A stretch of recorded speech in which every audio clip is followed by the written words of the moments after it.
Bonjour Monsieur Feltin-Palas. Bonjour.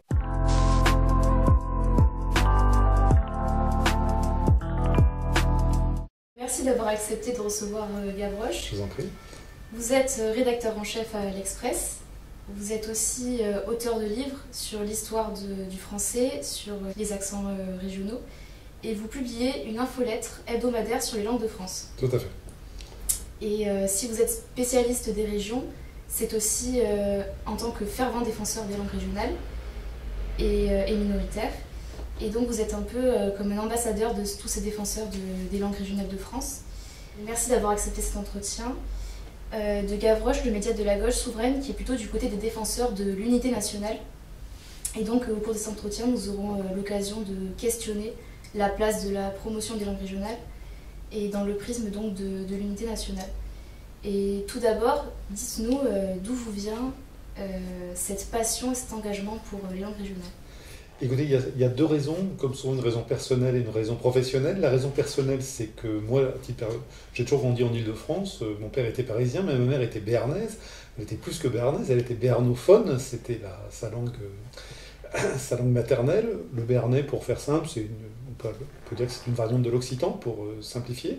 Et à l'échelle d'une vie, la mienne, ce qui est court d'un point de vue linguistique, j'ai vu cette langue qui était hyper majoritaire. Toute sa famille parlait béarnais, tout le village dans lequel elle est née parlait béarnais. C'était le cas depuis 1000 ans, à peu près. Et en 50 ans, cette langue n'a pas disparu, mais elle est devenue très minoritaire. Et il y a toutes les raisons de penser que si rien ne change en France, elle aura disparu d'ici à quelques décennies. Donc j'ai une approche sensible de la question. Et puis il y a une raison professionnelle, c'est que depuis une quinzaine d'années maintenant, j'écris sur les langues de France, ou les langues en général, et j'ai compris une chose toute bête, mais qu'on ne m'avait jamais expliquée, c'est que si des langues disparaissent, ça n'est pas un hasard, ça n'est pas une fatalité, c'est le fruit d'une politique qui est menée en leur défaveur ou en leur faveur, et donc il est à la fois possible de faire disparaître des langues, ou de sauver des langues. Et donc moi, ces deux approches, une fois que j'ai compris cela, donc j'ai commencé à écrire de plus en plus souvent. Vous vous rappelez que je publie une lettre d'information toutes les semaines, donc ça veut dire que toutes les semaines, je lis des livres, je rencontre des linguistes, je rencontre des historiens, etc. Donc je suis devenu un peu connaisseur de ces matières, et j'ai compris ces deux choses, c'est que les langues sont une richesse, et qu'il n'est pas inéluctable que les langues régionales de France disparaissent. Et donc quels sont les arguments que vous préférez mobiliser pour sensibiliser à l'intérêt de l'enseignement de ces langues et pour qu'elles continuent à perdurer? Alors, il y en a beaucoup. Je vais essayer de les résumer. La première chose, c'est de faire comprendre qu'il y a encore beaucoup de locuteurs des langues régionales en France. Elles sont un peu invisibilisées parce que nous sommes un pays centralisé.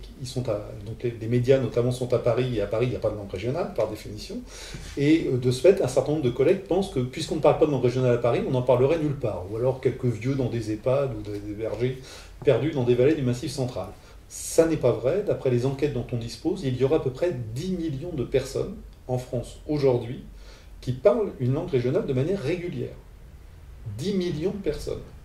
Donc considérer que ces langues n'existent plus, c'est considérer que par exemple personne ne regarde le foot à la télévision. Parce que 10 millions de personnes, c'est les audiences d'une équipe de France, d'un match de l'équipe de France de foot à la télévision.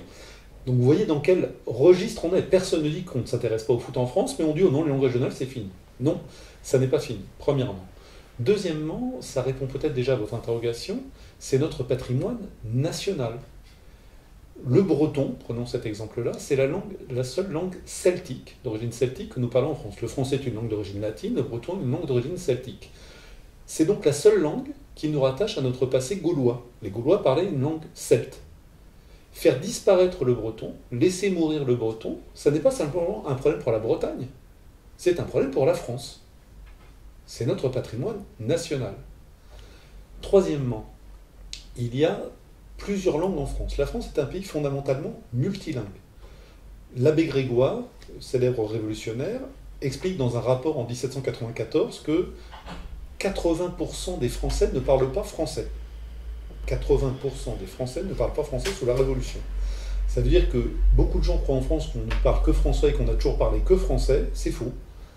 Aujourd'hui, on parle encore d'autres langues. Je ne parle pas des langues de l'immigration, mais dans le passé, on a majoritairement parlé d'autres langues que le français. On estime que la bascule, que 50% des Français se sont mis à parler français à peu près à la Première Guerre mondiale, il y a 100 ans. Donc dans ce pays, je ne sais pas de quand date la France, peut-être 1500 ans, c'est tout à fait récent que tout le monde parle français. Donc fondamentalement, la France a toujours existé avec plusieurs langues. Il n'y a donc pas d'incompatibilité à ce que notre pays continue de parler plusieurs langues. C'est comme ça qu'il a toujours fonctionné depuis 1500 ans. Donc c'est notre patrimoine national, des millions de personnes parlent ces langues, ça n'a jamais empêché l'unité de la France.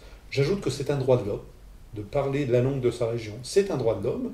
Puis dernier argument peut-être, mais j'en aurai encore des dizaines d'autres, c'est une richesse culturelle. Une langue, ça ne sert pas simplement à communiquer, à dire tiens, passe-moi le sel ou je vais rentrer chez moi à 19h.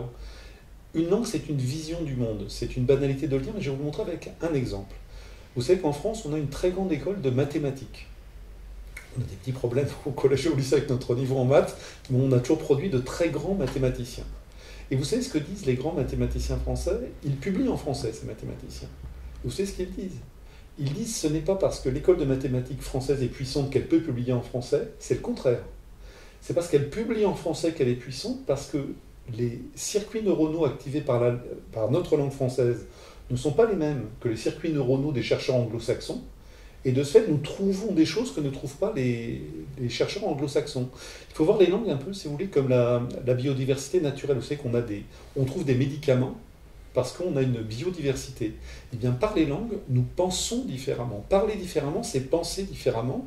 C'est une richesse collective. La France a donc une chance extraordinaire d'avoir une diversité linguistique formidable. On considère que c'est la plus grande diversité d'Europe.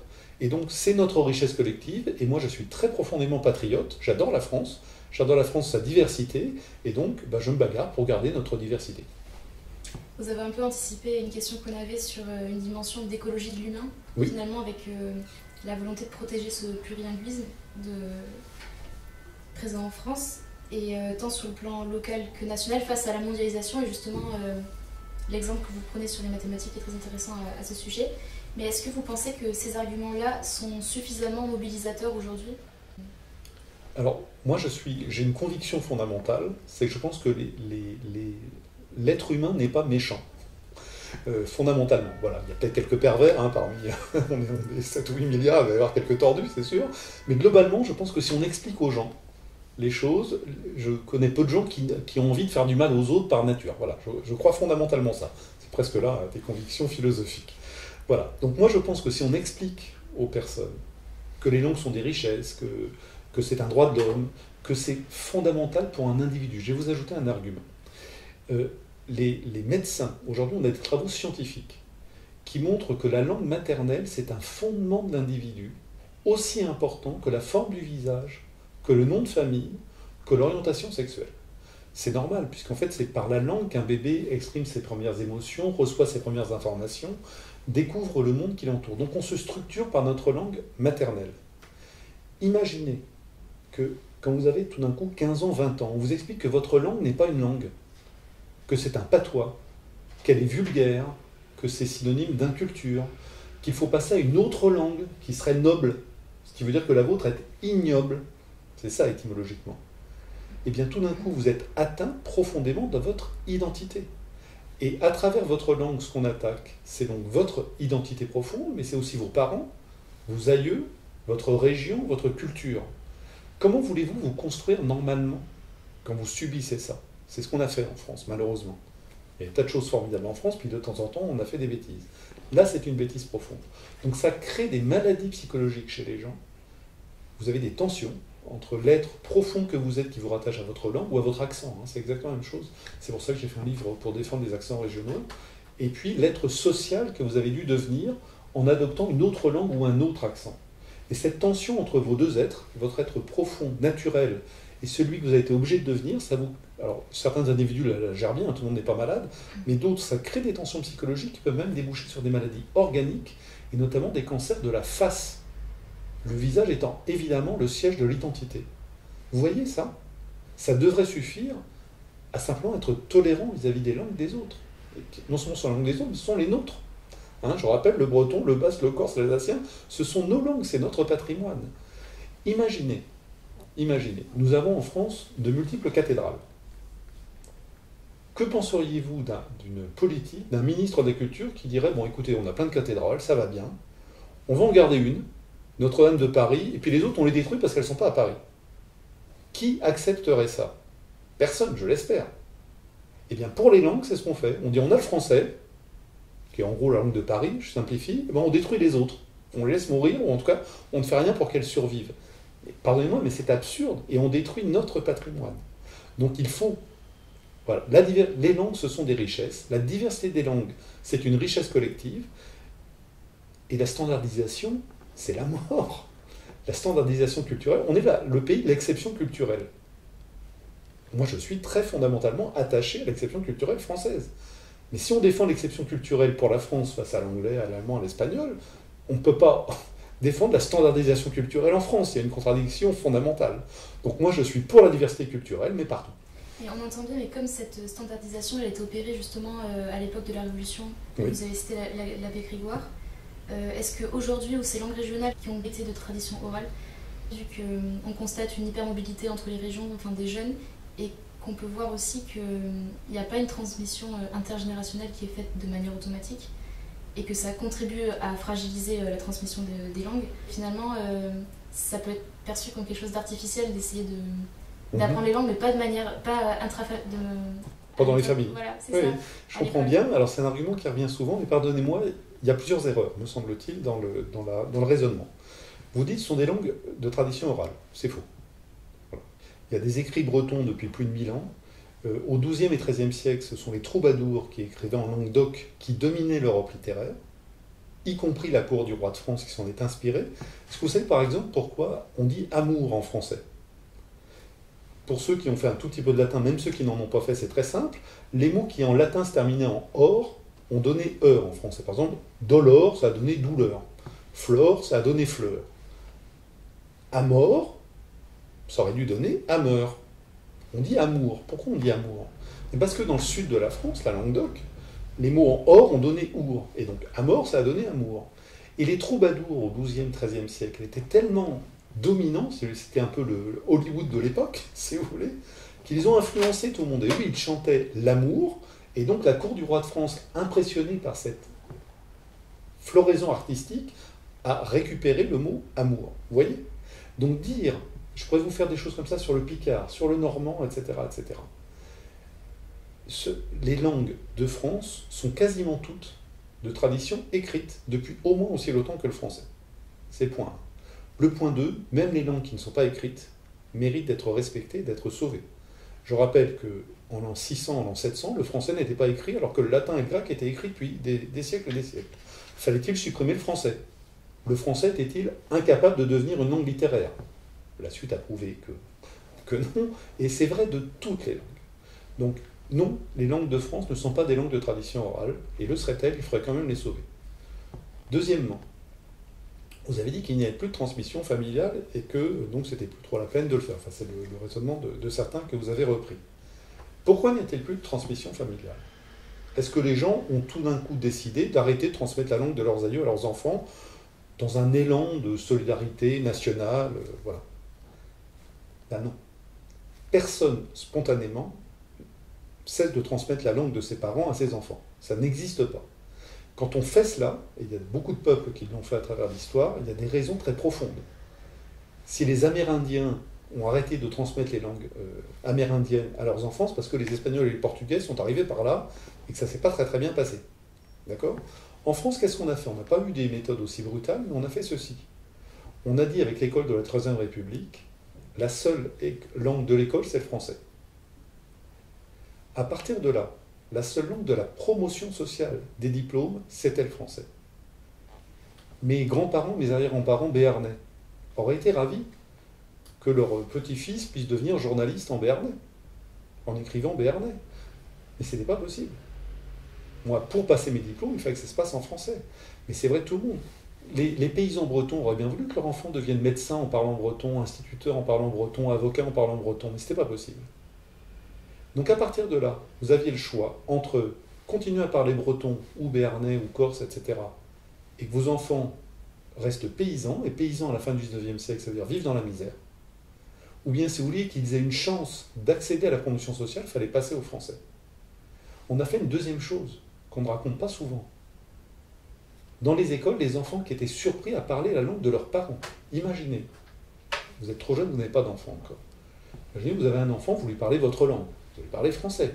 Rien ne vous oblige à faire autrement. Donc vous allez parler français. Votre enfant, vous parlez français. Premier jour d'école. Je vais vous dire une histoire vraie. Un petit enfant breton qui arrive à l'école à 6 ans, il ne parle que breton. On est à la fin du 19e siècle. L'instituteur comprend le breton. L'enfant en classe demande d'aller aux toilettes. Il le demande en breton. C'est la seule langue qu'il connaît, son premier jour d'école. Vous savez ce que lui répond l'instituteur? En français. Tu iras aux toilettes quand tu me poseras la question en français. Cet enfant a uriné sur lui. Il a dû faire ses études en français. Pourquoi voulez-vous, quand il a eu des enfants à son tour, qu'il transmette le breton, une langue dont on avait fait en sorte qu'elle ne serve à rien pour s'élever socialement, et qui en plus lui valait des humiliations à l'école? Voilà pourquoi il n'y a pas eu de transmission familiale. Voilà comment, en 2 ou 3 générations, en Bretagne, en Corse, en Alsace, au Pays Basque, en Béarn et ailleurs, on a fait en sorte que les familles françaises cessent de transmettre la langue à leurs enfants. Alors venir aujourd'hui, dire que vous n'avez pas transmis vos langues, donc ça ne sert plus à rien, c'est un scandale. C'est un scandale, je vous le dis comme je le pense. C'est comme si on reprochait aux femmes dans des banlieues, dans les quartiers difficiles, qui subissent l'islamisme, qui mettent une tenue pour ne pas être dérangées, en disant « vous avez choisi de ne plus vous habiller normalement ». On reproche aux victimes d'être victimes. Je vous le dis, moi c'est pour ça que ça m'agace. Et c'est pour ça que je me bagarre. Moi je me bagarre contre une injustice. Je n'en veux pas aux instituteurs de la Troisième République. Ils ont cru bien faire. Je n'en veux même pas à l'État qui a décidé cette politique. Je dis simplement qu'aujourd'hui, il reste des locuteurs, il reste des militants, on a des écrivains, on a des artistes, on a des universitaires. Il est encore possible de les sauver. Faisons-le, parce que les personnes qui ont perdu leur langue, les régions qui ont perdu leur langue, sont des victimes de l'histoire.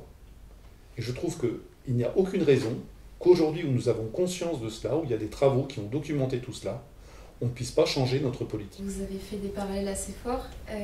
Est-ce qu'on peut constater un lien entre le risque de la disparition des langues régionales et celui de l'appauvrissement du français, ou encore, vous avez parlé du latin et du grec, le désintérêt pour les langues anciennes? Est-ce que c'est également un risque ou un parallèle à établir? Oui, tout à fait. Si vous voulez, en France, sans doute parce qu'on a mené cette politique d'unification, on a confondu langue commune et langue unique. Moi, je n'ai rien contre la langue commune. Que je ne sais pas de quelle région vous êtes, ou de quelle région est votre collègue, etc., qu'on ait le français en commun, c'est formidable. Ça nous permet de communiquer. Moi, ça ne me pose aucun problème. Mais il ne faut pas confondre langue commune et langue unique. En France, nous confondons les deux et nous faisons tout pour arriver à une langue unique. C'est ça, l'erreur. Et donc, pour cette raison, nous disons, mais non, une langue, ça ne sert qu'à communiquer, donc c'est pas grave si les langues régionales disparaissent. Et bien de la même manière, si une langue ne servait qu'à communiquer, c'est pas grave que le latin et les langues anciennes ne soient plus enseignées. Oui, on a une approche utilitariste des langues. On ne comprend pas que c'est bien autre chose, une langue. Ce sont des richesses culturelles, que ça permet de penser différemment, ce que je vous disais tout à l'heure. Et donc, au nom de cette vision utilitariste de la langue, il y a 2 dangers. Le désintérêt total pour les langues anciennes, évidemment, les langues régionales, tout ça disparaît, on s'en fiche. Mais il y a un danger plus grand. C'est celui de l'avenir du français. Parce que si une langue n'a qu'une fonction utilitaire, et si le seul but d'une langue, c'est que ce soit plus pratique de parler avec les autres, il y a une langue qui est encore plus utile que le français dans le monde. C'est l'anglais. Et donc la suite logique de ce splendide raisonnement, c'est de parler anglais et de faire disparaître le français. Je vais vous dire, moi, ce qui va se passer si on continue comme ça. Un jour, on va dire, l'Europe, c'est bien joli, mais avec l'estonien, l'italien, machin truc, ça va bien. Ne parlons qu'une seule langue. Parlons anglais. Parlons anglais en Italie, que les Italiens arrêtent de parler italien, parlent anglais, que les Espagnols parlent anglais, que les Allemands parlent anglais, que les Français parlent anglais. Comment réagirions-nous si dans les écoles de France, tous les cours avaient lieu en anglais, tous les diplômes étaient en anglais, tous les métiers étaient en anglais, les entreprises en anglais, les médias en anglais, les assemblées politiques en anglais, et que nos enfants qui seraient surpris à parler français dans une école à Paris, à Bordeaux ou ailleurs, étaient punis par les instituteurs? C'est de ça qu'on a envie. C'est exactement ce qu'on a fait pour les langues régionales. Moi, je crois qu'il est possible d'additionner les langues. Je dis des banalités.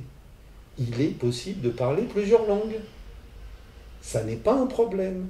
Plus de la moitié de l'humanité parle au moins 2 langues. plus de la moitié de l'humanité.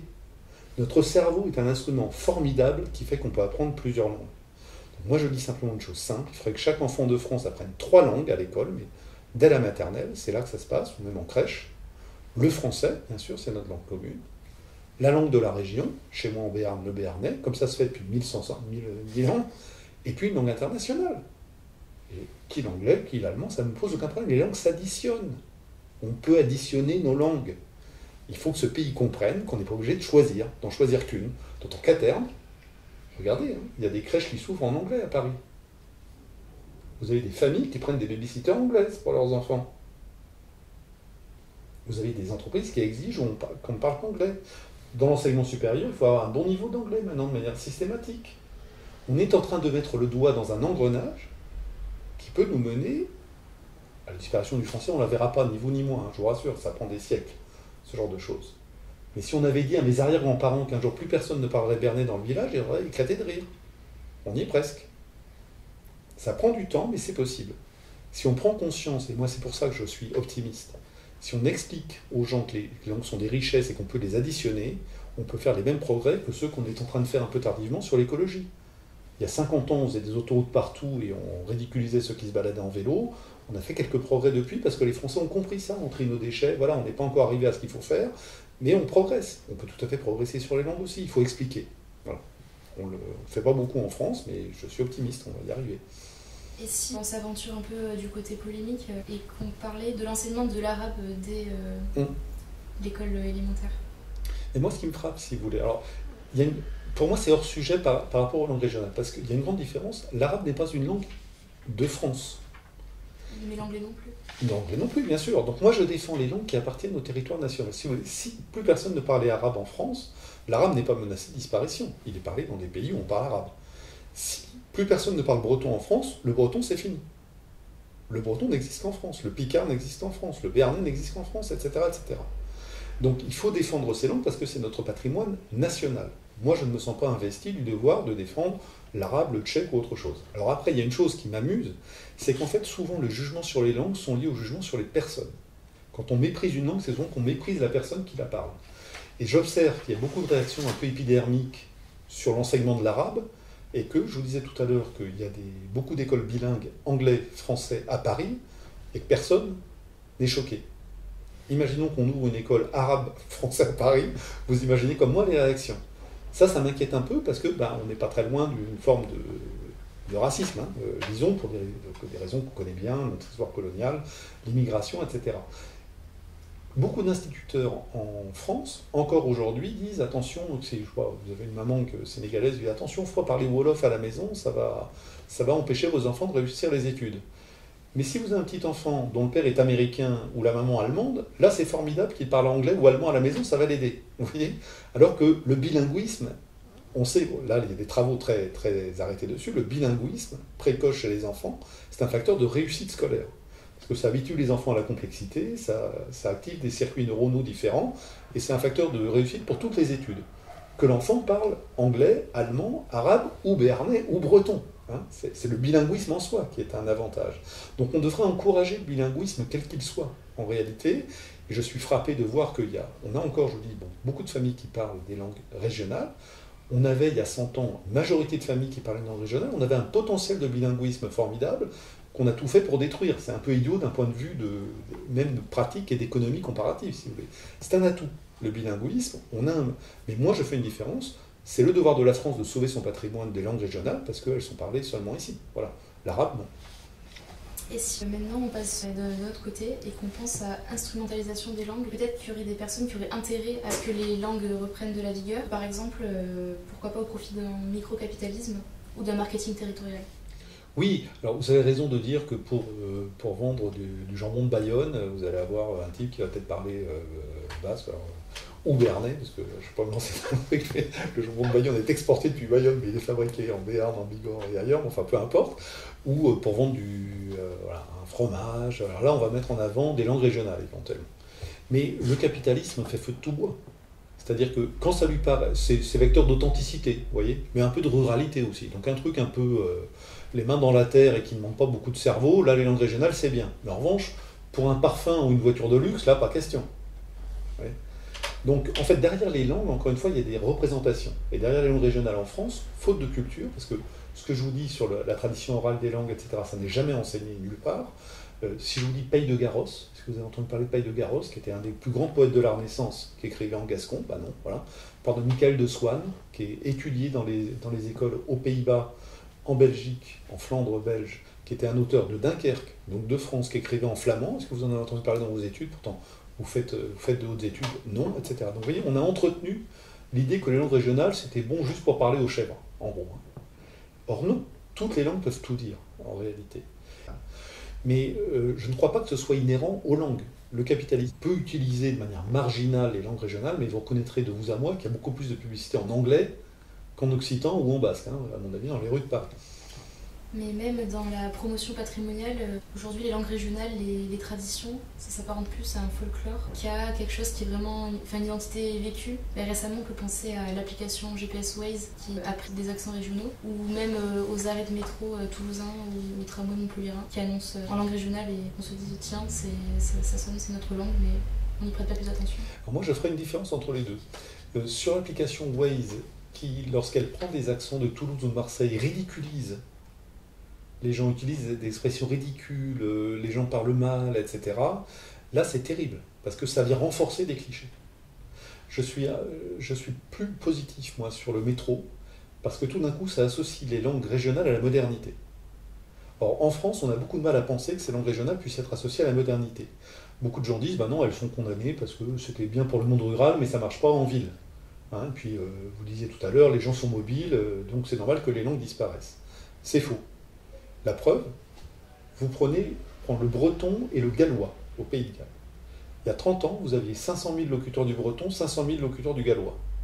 Il reste 200 000 locuteurs du breton, 700 000 locuteurs du gallois. J'attends que vous veniez me prouver que la mobilité est beaucoup plus forte en Bretagne qu'au Pays de Galles, ou que le breton n'est pas adapté à la modernité, alors que le gallois l'est, alors que ce sont deux langues celtiques parlées dans deux pays de développement comparables. Évidemment, ça n'est pas ça la raison. Toutes les langues peuvent être adaptées à la modernité pourvu qu'elles bénéficient d'une politique linguistique favorable. Qu'est-ce qu'il se passe au Pays de Galles? Tous les enfants du Pays de Galles sont obligés d'apprendre le gallois jusqu'à 16 ans à l'école. En tout cas dans les comtés qui le décident. Il est possible de le faire. Est-ce que vous connaissez des écoles en France, en Bretagne, écoles publiques? On est obligé d'apprendre le breton quand on est en Bretagne, l'alsacien quand on est en Alsace, le corse en Corse, etc. Non. Vous avez une chaîne de télévision publique, financée sur fonds publics, qui ne diffuse qu'en gallois. Le gouvernement délibère en gallois, l'Assemblée régionale délibère en gallois, etc., etc., etc. Donc le gallois est utile dans la vie de tous les jours. Le breton n'est pas utile dans la vie de tous les jours. C'est pour ça que le breton perd des locuteurs et que le gallois en gagne. Vous voyez, ça n'est pas lié à la modernité. C'est lié à la politique linguistique qui est appliquée ou pas. Je pourrais prendre un autre exemple que j'aime bien, c'est le français au Québec. Au Canada, le français est une langue régionale. Le français est une langue régionale au Canada. Mais au Canada, les entreprises sont obligées de communiquer en français et de travailler en français. L'école est obligatoirement en français, les diplômes sont obligatoirement en français, les assemblées sont en français, les magasins sont en français, etc. Transposons. Imaginons que le Canada enlève tous ses droits aux Français au Québec et applique pour le Québec les droits qui sont ceux du breton en Bretagne. Dans quelques décennies, vous n'avez plus un francophone au Québec. Donc les langues ne sont pas condamnées par la modernité. Les langues sont condamnées par les politiques linguistiques défavorables qui sont menées dans certains pays, et malheureusement c'est le cas de la France. Mais si en France ces politiques sont si défavorables, c'est aussi parce qu'il y a des velléités, par exemple le corse, basque ou bretonne, et on en a encore entendu parler cette année. Et donc la France, qui avait refusé de signer la charte européenne des langues régionales et minoritaires en 1992, a dû se positionner par rapport à ces volontés indépendantistes. Et que pensez-vous de ces politiques linguistiques dans un pays comme la France où finalement il y a des revendications d'autonomie qui sont assez fortes et qui peuvent conduire à rompre l'unité nationale? Alors, vous avez tout à fait raison, et c'est ça la vraie motivation de la France. La France a toujours peur que derrière une langue se cache ou se développe un mouvement séparatiste. Le risque n'est pas inexistant, hein. Vous voyez ce qui se passe en Catalogne espagnole, par exemple, mais il faut apporter quelques nuances.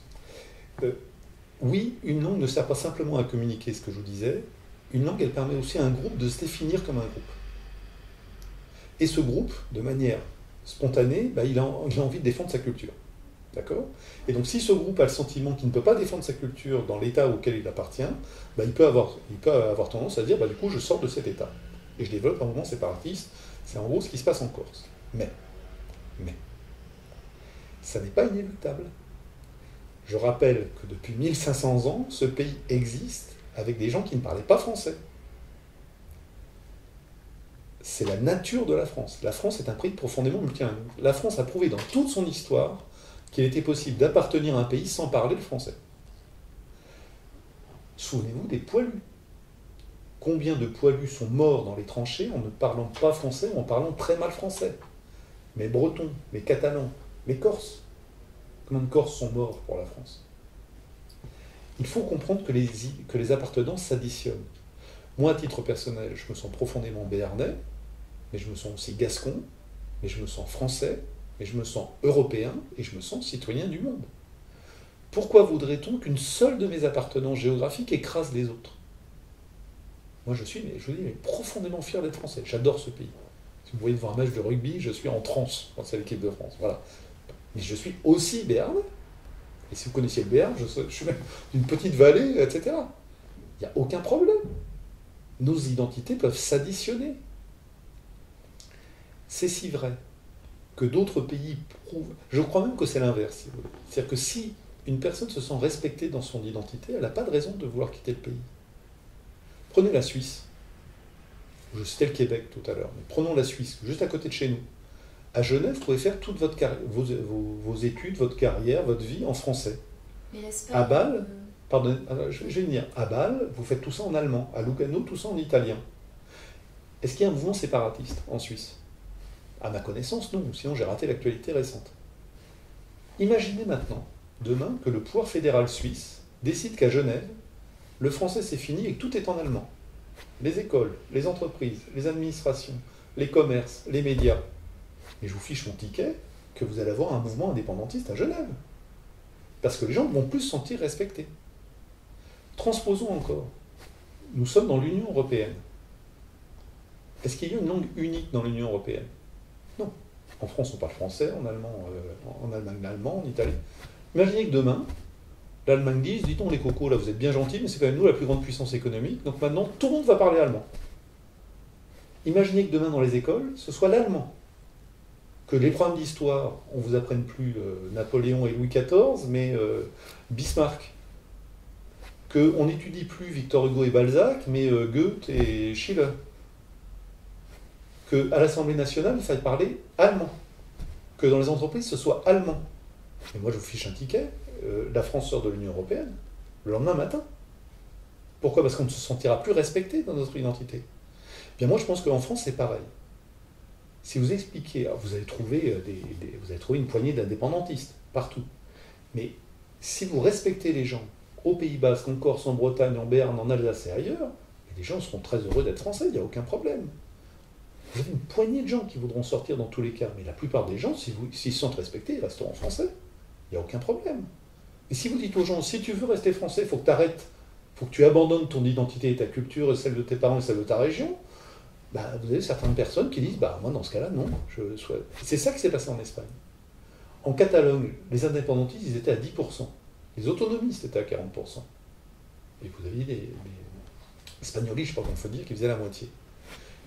Vous avez eu un statut d'autonomie qui a été négocié, qui donnait à peu près satisfaction, et qui a été cassé par le tribunal suprême, je ne sais plus quelle la cour équivalente du Conseil constitutionnel. Et bien, c'est à ce moment-là que vous avez des gens en Catalogne qui ont dit, bah, puisque je ne peux pas être autonome, bah, je choisis l'indépendance. Vous voyez, c'est l'excès du pouvoir central qui a provoqué le mouvement indépendantiste. C'est pas le contraire. Et donc, je vous assure, l'Union européenne est un très bon exemple. On est unis dans la diversité, c'est notre devise. Le jour où on nous dira on est unis dans l'uniformité, bah, vous aurez des tensions séparatistes dans l'Union européenne, c'est ce qu'on fait en France. On confond l'unité et l'uniformité, c'est ça le problème. Moi je suis très unitaire, mais je suis pour la diversité. Il y a un slogan que j'aime bien, de quelqu'un qui disait « La France doit être une politiquement et diverse culturellement ». C'est exactement ce que je pense. Et puisque vous abordez le sujet de l'Union européenne, là on est face à un autre problème du fait que l'Union européenne fait de l'échelon régional un acteur de référence dans ces dispositifs. Donc on peut penser par exemple au FEDER, et elle donne une région une place importante, par exemple à travers le comité des régions. Et pour le chercheur Romain Pasquier, la finalité de cette place dans nos régions, c'est le contournement de l'État-nation, donc ici de la France, qui est parfois trop récalcitrant à la poursuite du projet européen. Et donc, quelle est votre position concernant le rôle des régions dans une entreprise d'affaiblissement des États-nations au profit d'une gouvernance européenne qui s'affranchirait Vous avez raison, ça a été une tentation européenne qui a existé, de s'appuyer sur les régions pour contourner les États. Hein, en gros, c'était ça. Mais récente, enfin, on parle de 2015. Pour moi, c'est daté maintenant. C'est-à-dire que ça n'est plus le cas. Ça a été le cas, je dirais, moi, avant. Alors, c'est Romain Pasquier est meilleur connaisseur que moi, donc je vous donne mon sentiment, j'ai peut-être tort. Je pense qu'aujourd'hui, c'est un peu fini, ça, et je prendrai comme illustration l'affaire de la Catalogne. Quand il y a eu, vous vous souvenez, des incidents en Catalogne, parce que les Catalans voulaient voter et que Madrid refusait qu'ils votent et qu'ils ont quand même organisé un référendum, c'était quand même bizarre de voir en Europe, dans une démocratie comme l'Espagne, des gens frappés parce qu'ils voulaient voter, quoi. Je sais bien que le référendum était un peu bizarre, hein, il ne remplissait pas toutes les conditions d'égalité, mais on a vu des gens se faire taper dessus parce qu'ils votaient et mettaient un bulletin dans une urne. Donc c'était un peu bizarre.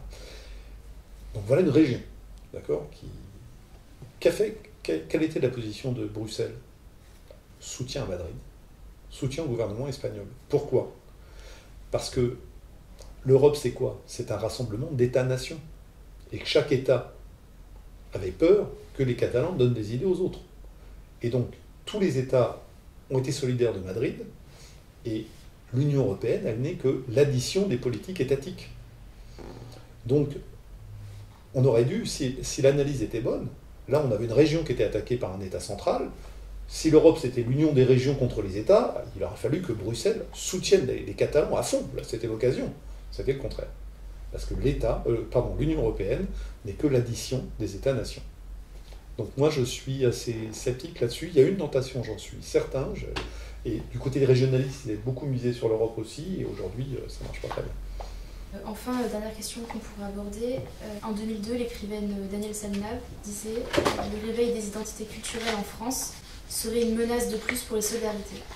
Donc aujourd'hui, on entend souvent les alertes concernant les fractures qui fragilisent la société française.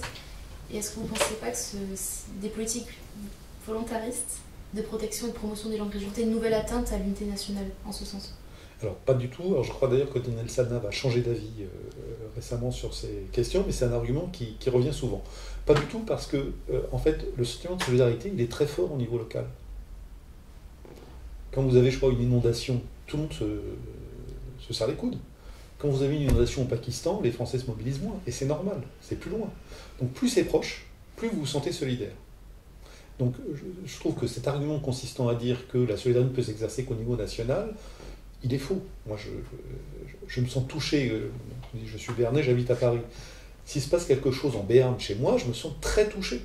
S'il se passe quelque chose à Paris, je me sens touché aussi parce que j'y habite. Si c'est en Bretagne ou en Provence, c'est un peu plus loin. Voilà. C'est pas bien ce que je vous dis, hein. Mais et si c'est en Provence, je vais me sentir plus concerné que c'est en Slovaquie et plus concerné que c'est au Pakistan, etc. Vous voyez, donc vous avez ce sentiment de distance. Donc au contraire, l'échelon local est un excellent échelon de solidarité. Excellent. Il faut une péréquation nationale, parce que sinon vous avez les riches qui sont solidaires des riches et puis les régions pauvres où il n'y a rien, etc. Mais il n'y a aucune incompatibilité à être solidaire au niveau local. Deuxièmement, je vais peut-être vous heurter.